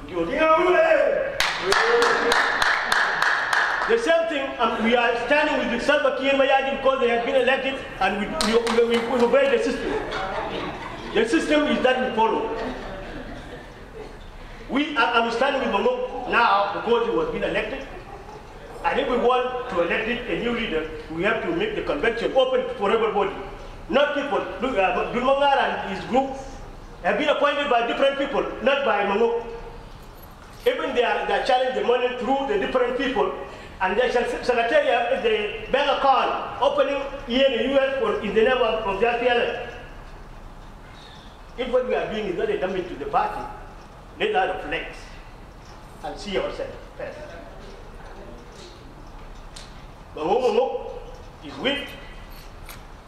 He's not doing anything, but to remove him because I disagree with him is not right. Even Dulmangan is still calling Ladogo that is a deputy, but they have been relieved. If Yamachar today come and sit with Salva Kiir because Salva Kiir removed him always, that's not right for Dulmangan to say. Ladogo have been removed by Mangok, and Mangok have brought somebody else. So John Dilo is the deputy of Mangok now. So Lado should be another former deputy, SPLM. Not the SPLM, vice president. So the decision you are going to do today, we have to know how many chapters come here to delegate. And if that quorum of the chapters agree that they want the new leadership, you should go ahead. And also Susan Jambo yesterday sent the message that this meeting should be postponed. And that's why ambassador is not here. So South Sudan ambassador is not here because he is going. If we elected new people today, who is going to bless them? ambassador should be here and witness and also write something to South Sudan that something happened in North Carolina. So let us try to make sure what we are doing is correct. I'm not against anybody. Gulmangar is a person who believes in the SPLM and he wants the right way to correct. We have SPLM DC here. We are SPLM opposition right here. And what you are doing also is going to create the same situation. And we don't want that. If you want to elect a new leader, let us believe that Mahmoud is the leader. Have been elected. And Mahmoud have sent out the paper now. All states should register their people to know how many people in the state. If you are 45 people in your state, you should join the nearest state to make 100 or more to be a chapter. And elect the new person. Gulmangar should go back to Connecticut and reform his office, elect the new people. The same to North Carolina, to Texas, everybody, and then convention will take place with those who are going to contest. Campaign, I'm going to certain place that I'm going to vote for Gulmangar or to anybody who's going to contest. That's the way we should do it. But we cannot come here and then, we know some people drive for 28 or 20 hours or more than that. Yes, it's okay. But it was a mistake because King Akuk from here to Djibo, and then they send them back to here. They confuse the people. The confusion, what happened is the one who made this one. Even chapter 1 here today, I've never been more than those who are not coming. Because those who did not come, they know that this is not going to happen. So, let us tell us how many chapters are here today. Thank you. No, I had a question for you. Just explain something. My name is James Spangler. Okay. Your word is good. We're not sitting here to make coup. Let's be honest with y'all. We're not sitting here to make coup. We're tired of kind of issues going in the group by the way somebody planning something cool, something. So explain what the Constitution says exactly and what we're sitting over here. If the meeting is postponed yesterday and we know, Ambassador, why are we here wasting our time here? Just explain something before they go home. The person who is responsible for it. No. You don't take over my power. You don't want to bring that over. Okay. You don't want to bring that over. What I'm going to tell you is that the Constitution says the chairman of the SPLM should be elected by the chapter leaders. 2 years. Oh, okay, by the chapter leader, right? Yes. 2 years. 2 years when there is a time was fixed by the chapter and the delegate come from each state, from each chapter 3 people. Sit down. Second to that, when it's 2 years, Pagana Muma wrote to Mangok that you are not going for election because we have the convention of people in Djibo and send you the basic document. That is why Mangok is still here because basic document did not come up to now. When Susan Jambo wrote to Mangok that you should not go for election. This one coming today that some people are pushing it. To my coup. Yeah, that I would say.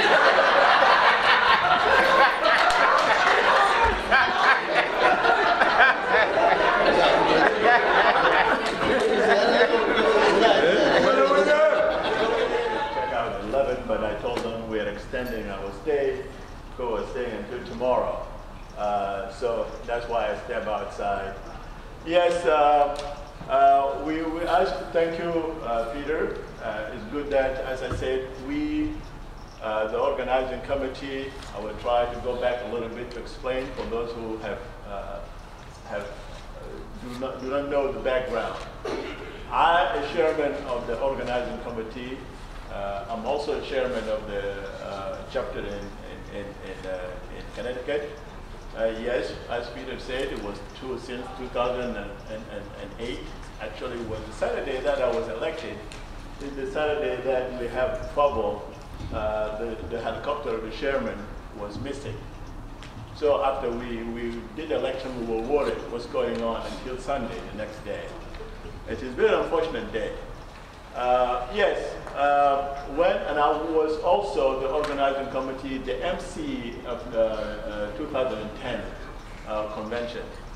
And for those who do not know, we were very instrumental in bringing that convention in 2010.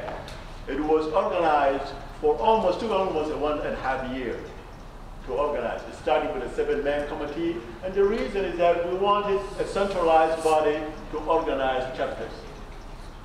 So we started with a 7-man committee that was headed by Kenneth Alisafana, and he took us to organize the Minnesota Convention 2010, and then we elected Mungo.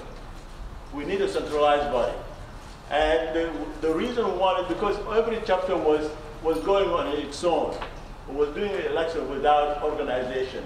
So the purpose of the convention is to put a central body to organize and coordinate those, all the chapters in the United States. And that was, having said that, it was the job of Mungo from day one. His first agenda and his first job is to organize elections in all the chapters in the United States.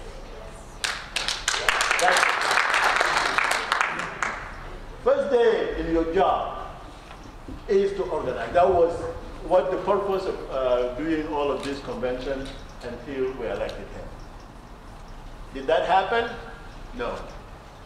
We were waiting for him, all of us, for those who are staying, including Lawrence Mugabe staying, including myself, we were waiting for that, for our chairman to deliver. He did not. Not that only, he didn't deliver, he's also overstayed his legal term. Again, we're not trying here to point fingers. We're trying to take back our party back to track. We want our party to function as we wanted them to do, to do. And that, with the chapters, the one who mobilized and put that U.S. National Secretariat up there. As a government body, they have the power. If they saw there's something going wrong, or they saw differences among themselves, among the U.S. Secretariat itself, as it happened, then we would step in and say, hey guys, this is no fighting, kids, stop it, okay? And when that differences came, they took their own and fired each other out. So the government body, which are the chapter leaders, had to step in. We stayed, we gave them a chance. If I was there, probably I would call all the chapters and say, Yapana, Tazakum, and then the beginning of Mashaka later. What do you want us to do? Well, those people did not call us. We kept hearing about their differences, about their firing each other, about, Mr. Fulan has fired the other one has fired the other one. And we all did, back home, we did a committee to investigate what happened. That committee also was rigged with differences. So there was influences from both parties. And then that committee for investigation, Mafruda Jiblena Salam, was actually divided. So the committee ended with no conclusions. So this is where we are. We are in crisis. And that's why we call ourselves rescuers. We want to bring all these parties together and do something. We're not for power. And when we met, I went to investigate. Chapter 2 US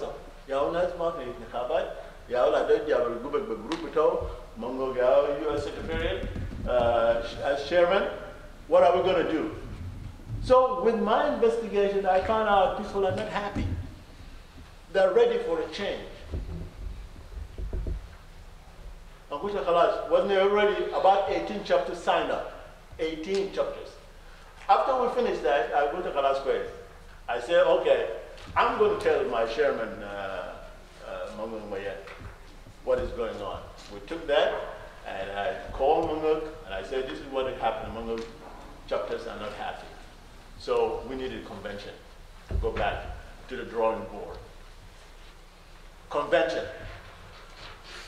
Munguk said, he got furious. He said, who called that meeting? He was furious. Who are those 18 chapters? Said, yeah, I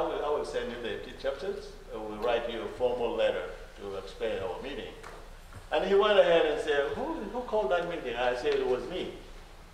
He said, okay, let me go back to my office and I will take that decision. And since then, I said, well, you come and talk to us. He refused. He made his own teleconference, so we went to him. And we had about 2 teleconferences since then, all the chapters. And I think the last one had about 48 people teleconference. It was huge, including the ambassador was there. Ambassador has worked very hard behind the scene to bring us all together. Also, this spilled into Juba, and Commander Susanna Jambo was very, every day was communicating with us. Alquana, come together. We are not going to impose anything on you. It is you to resolve your own problem. And our message here is that join hands, come, unite. We have crisis. And that was the message. The last teleconference that had 48, everybody got up on them. Please unite, let's go ahead. See, they actually came. Within the organizing committee, there are 4 members of the U.S. Secretariat within the organizing committee organizing this one. So there is unity. Yes, there is nothing dangerous. We are just following the process of democracy. If there's differences within the U.S. Secretariat, we step in as chapter leaders to say, hey, we need to take another turn. And that other turn is today. It's today. Yes, there are differences whether we really should do this in the right way. And if you have been listening careful, this is not the typical convention you have in mind in 2010. 2010, it is you who paid for it. Today, we're told that we don't have money and the spirit is down. And nobody is really going to, because in the South, people are eating money left and right. I say, well, we're not going to pay for this. You guys have to support us financially. So yes, the emotions here are very high, but still that's not going to take us anywhere. We have to be calm, we have to be focused, and we have to concentrate what are we going to do here next. It is not me who will tell you what to do. As I said, there are proposals that you can deliberate on, or you can say, hey, it's over, let's go home. But also, on the same token, there has been some kind of confusion. The message of Susanna Jambo was sent yesterday evening at 4:19 when the ambassador was driving here to the convention. And he called me in his way, said there is an email here. Did you read it? I said, no. So he read it. Said, Susanna Jambo is requesting to postpone the convention for another week. And it was a request. It was a request on the feasibility, if it is feasible. And I don't know, I don't speak English that well, but for those who English is their first language, when there's a request and feasibility, it's not like Susanna Jambo can say, hey, this convention is over, stop it. And I know her language very well. She's a law student, she's a law graduate. She knows, and she knows her power very well. She will tell you stop, no convention. So I returned the email back saying, we cannot meet that request because of the situation. All of us are here, the chapter leaders are here, and we cannot really postpone it. We are ready. We wanted to continue with the convention, and we hope that you blessed it. And that was the communication came back and said, if that's the case, go ahead. Because there is no hard feelings here. There's no hard feelings. Do the meeting that email for the record. The last email that came from Comrade Susan Young. Go ahead. Okay, you can read it. Come forward. It's okay. But go ahead. Dear comrades, Sister Sunday, and other esteemed comrades, we have received this attached opening statement explaining the situation our party has been undergoing in the USA chapter. We encourage the spirit of constructive criticism and democratic progressive solutions. So we move forward stronger, united and harmonized in order to serve our party and membership in a dedicated and most systematic ways. I wish you all best in the rest of your deliberations and look forward to concrete decisions by esteemed delegate comrades. Most sincerely, Comrade Susan Jambo, National Secretary of External Affairs, External Relations, the SPLM. Thank you. Thank you, Makir, Justin Makir. So on the same token, so when we came with all these teleconferences, they went ahead and said, these are the directives. We needed to register your name. We needed to do election in your respective state before we do convention. In 5 years, that was 5 years ago, you're supposed to do that. That was your job the first day. It's not going to take 1 month or 45 days you gave us. It may take a minimum of 6 months to a year if you're really expedited. So why don't we just change the office and bring somebody else that would deliver and carry the same job? Something that we haven't done in 5 years. Do you think you're going to do it now? And why, when we will step in to tell you, please step aside, now you want to step up and say, well, we need to register. So it came the question of, Yakwana fi Mutamaradin, fi SPLM in opposition. We need to make sure who is with us and who is not with us. Which is a good question. The logic makes sense. Those who declare themselves to be in opposition are very loud. And we all know here in the SPLM diaspora, they will go out of the band. They will say, we are with the opposition, loud and clear. So you don't need to go in every house and knock and screen people to see if you are an SPLM or you are a Riyad Machar person.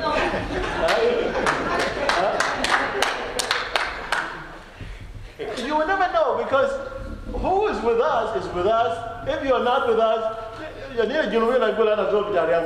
all know in every respective community and states, we know who is who. And then this James Galwak, the Go Kurenu, Basaya, and he's carrying this he's supporting he's supporting SPLM ministry. It is very clear. It doesn't need registration. Yes, it is. We wanted to do that. We want to do registration and everything. But when we opposed them, they started to demonize us. I'm not going to react. They will tell you you're thinking about it. That's because so the whole thing had taken a different trend. That's okay.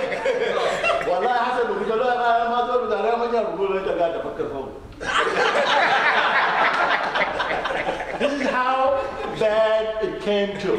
But still, we wanted to be as SPLM members. Crisis are crisis. And when there is crisis, please sit down and deliberate. We don't want any emotions.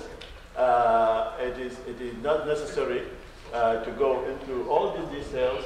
I hope Mongo was here, and Mongo has agreed to come together. I don't know if Peter Jabu told them anyway.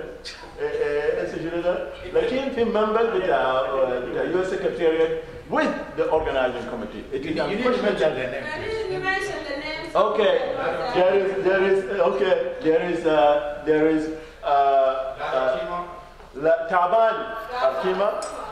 Taban Lado Arkima, which is the SG, General Secretary in the U.S. Secretariat. There is Jose Majuk, the Secretary for Finance, which is actually Deputy to Justin McKir, who is the financial guy in the organizing committee. There is also Gal Garan. I don't know his position in the U.S. Secretariat. Gal Garan, position is External Affairs. External Affairs.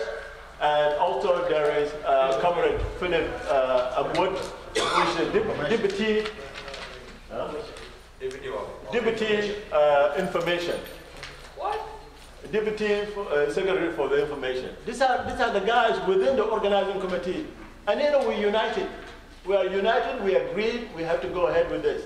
They were coming. For some reason, that if Zemagunda, we have the money, but we cannot get access to it.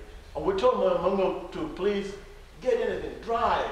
We come like everybody. We don't have the money in hands yet. Fogal, he's waiting for a ticket. Yeah, we respect him, and he doesn't want to get a car. So these are the details that we were having. So the fact that people like Peter want to pull us back is not true. Everything has been blessed.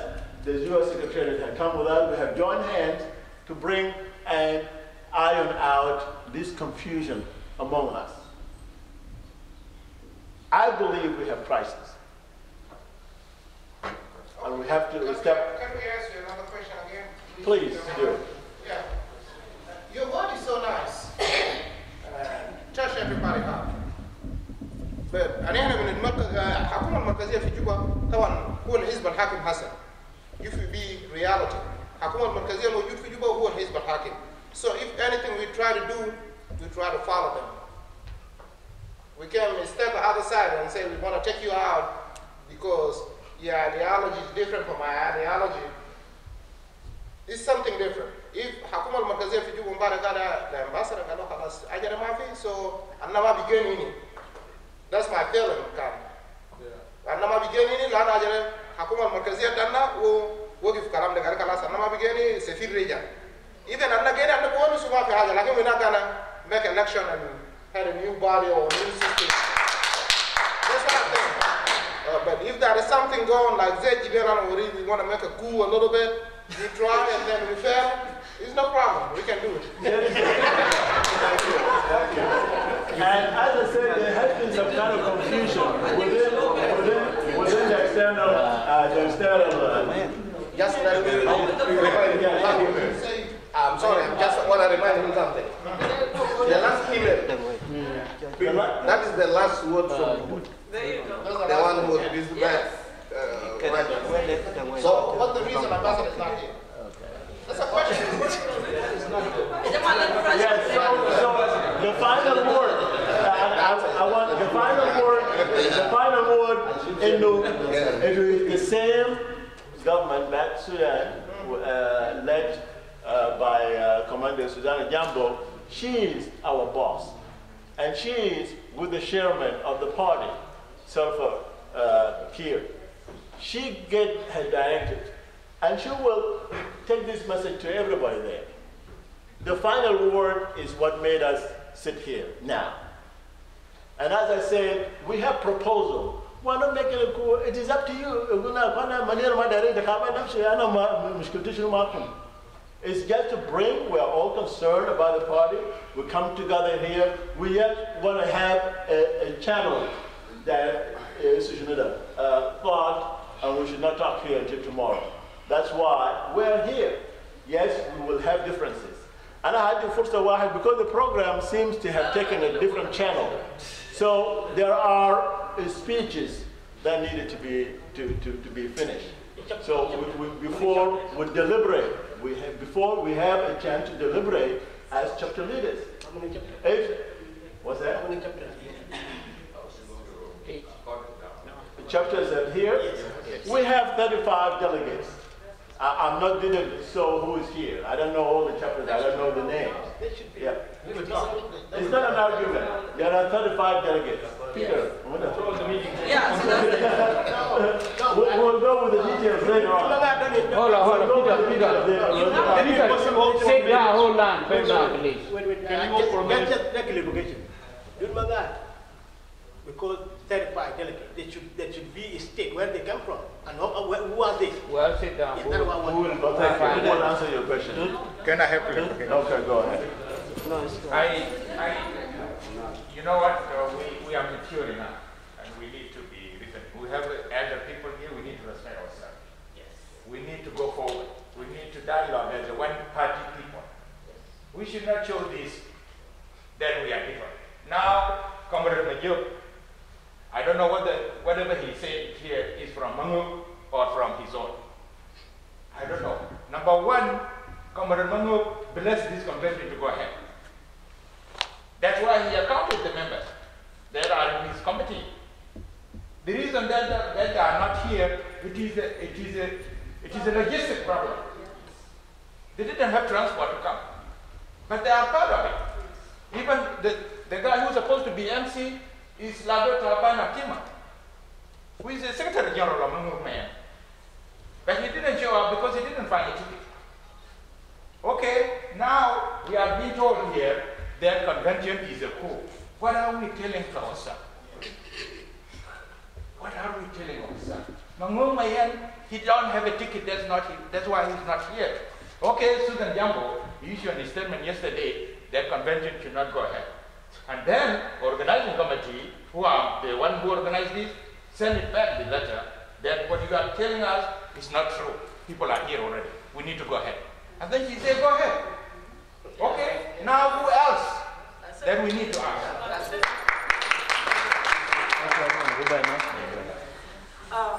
My name is Singa Daniel. I'm SPLA supporter. SPLA waye!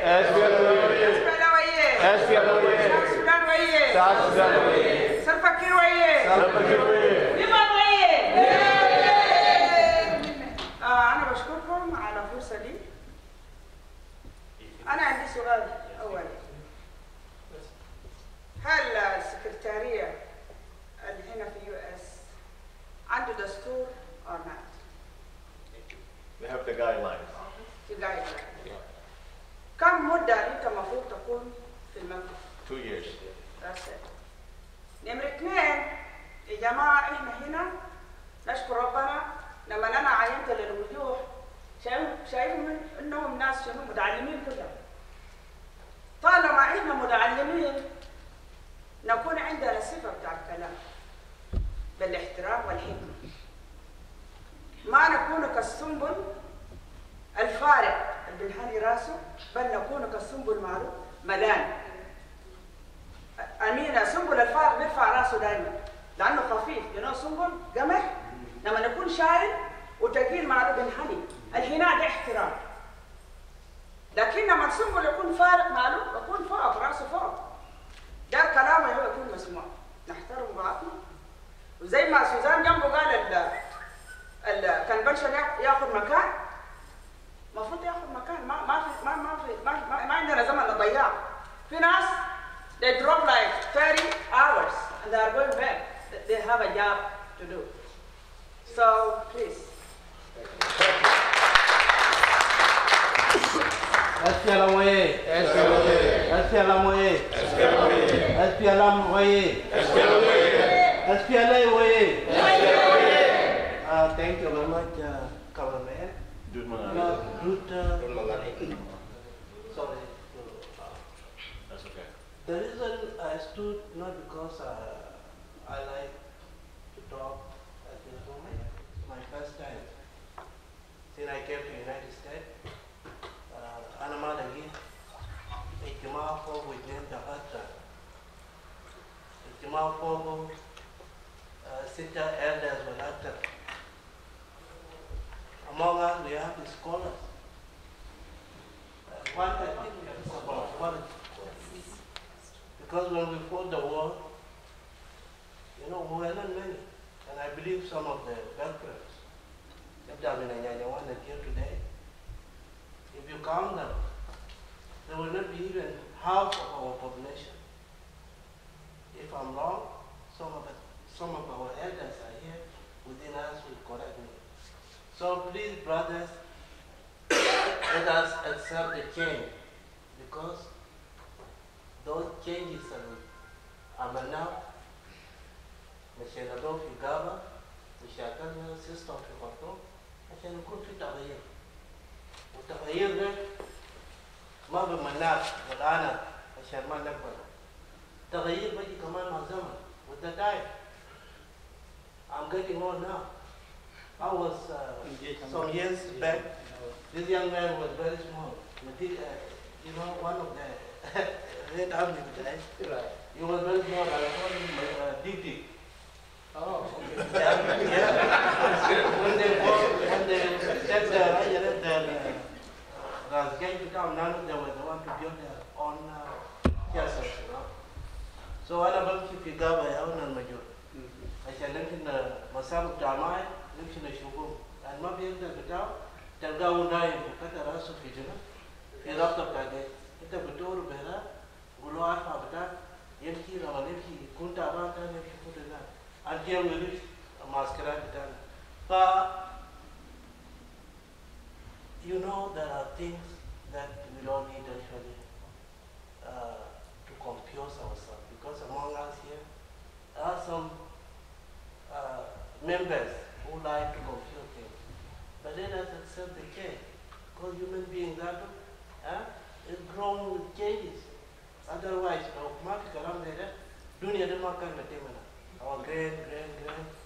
would have been still alive. But changes are there, are natural. But Kalam al-Asad, and then what do we call,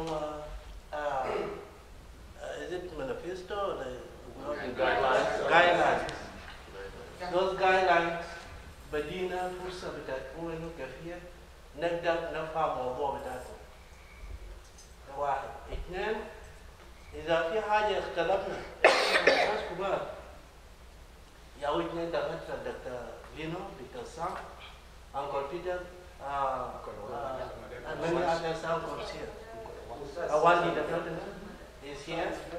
These people can really direct us through their experience in education, in life itself. We can understand something. So let us cool ourselves down. Let us bring the changes, because our country wants us today to do this. Because we are the brain of the people of Southern Sudan. Not only the SPLM, but the Republic of Southern Sudan. You know today what is going on in our country. I came from Nebraska. We are victims of what is going on today. As you, Comrade Duta mentioned it, this journalist was beaten. And actually I was the first person, and there is a young man here, Margot, but they said, beat this Denka alone. You beat the Nuer first.